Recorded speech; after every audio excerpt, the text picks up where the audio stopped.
Magluluto po tayo ng kinamatisang kasim ng baboy.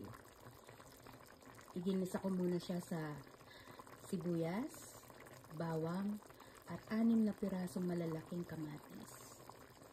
Nilagyan ko ng pamintang durog, bechin, at asin. Ayan. Pinapalambot ko siya sa sarili niyang tubig. Hindi ko po yan tinubigan. Pinalambot ko siya sa sarili niyang tubig. So, ayan. Hanggang sa lumambot siya ng konti. Ngayon, kapag natuyuan, dun pa lang natin siya lalagyan ng konti-konti lang na tubig hanggang sa lumambot. At eto naman ang gulay na ilalagay ko sa kanya. Ayan, patatas, carrots, bell pepper, at wala kasi tayong, ito yung pak choy or pechay sa atin. Okay? Update ko kayo kapag naluto na. Ayan nga, tingnan natin kung malambot na siya. Oh, okay, malambot na ang kasim. So, pwede na natin ilagay.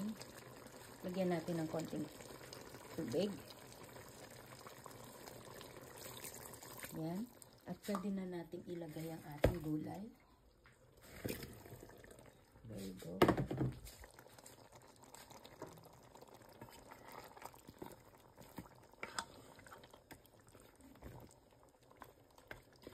Yan.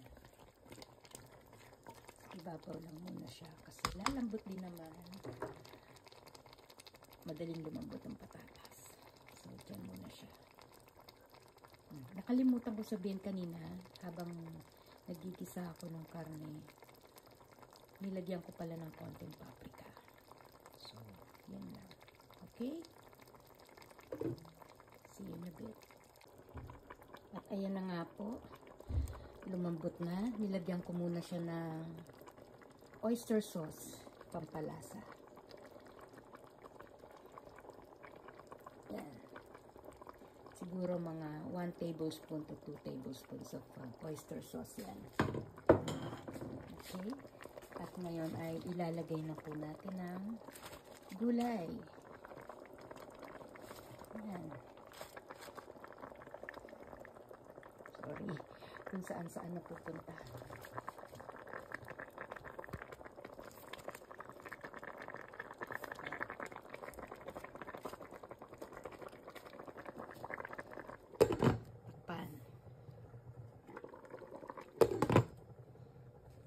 Hanggang sa lumambot ng konti, ma-blanch. At ito na nga po ang ating naluto ng kinamatisang kasim. Tikman natin. Parang masarap na siya. Yummy. Wow, ang sarap. Enjoy cooking.